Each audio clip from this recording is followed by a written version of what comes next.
En particulier, féliciter les chefs, puis surtout Justin Trudeau pour sa victoire, sa belle campagne.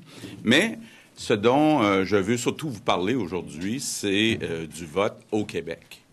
Les leçons que j'en tire pour la CAQ, mais aussi pour les nationalistes québécois. D'abord, quand je regarde les résultats, je constate deux choses.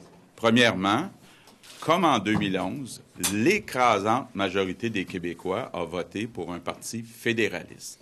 Deuxièmement, au-delà du choix particulier qui était fait en 2011 et en 2015, il y a une chose qui demeure très claire. Encore une fois, le Bloc n'a pas réussi à s'imposer.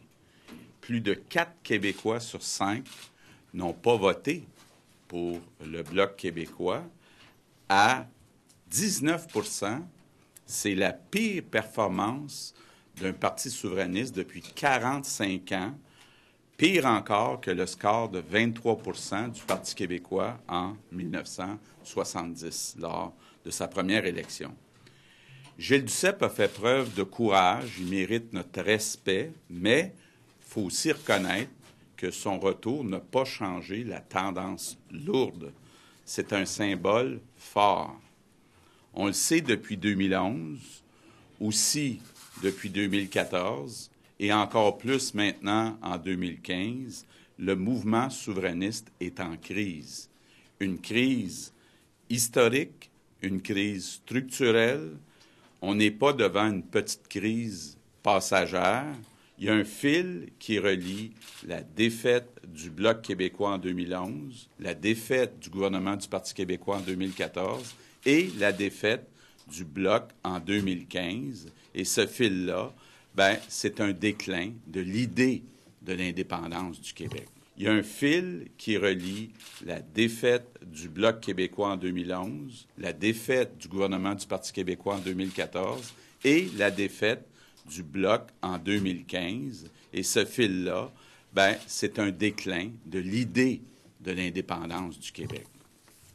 On peut comprendre les Québécois. Ils se sont exprimés à 2 reprises pour le maintien du lien fédéral. Ils ne veulent pas d'un 3e référendum, sont toujours aussi attachés à leur langue et à leur identité, mais leur nationalisme en 2015 s'exprime autrement. Et cette situation n'est pas prête de changer. Les Québécois cherchent une voie de sortie entre l'indépendantisme du Parti québécois et le fédéralisme de statu quo du Parti libéral.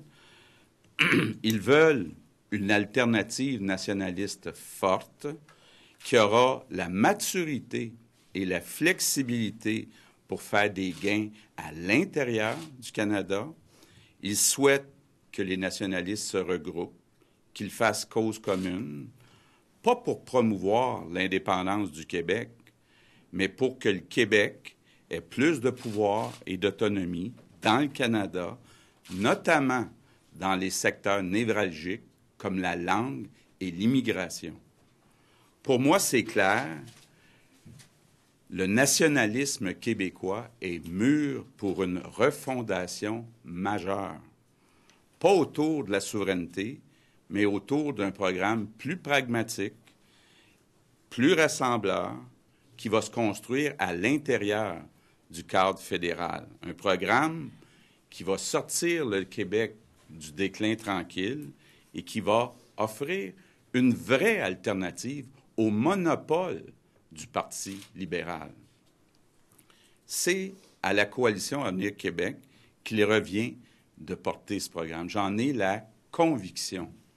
Les nationalistes doivent se rassembler autour d'objectifs communs, se reconnecter à la population pour reprendre l'initiative.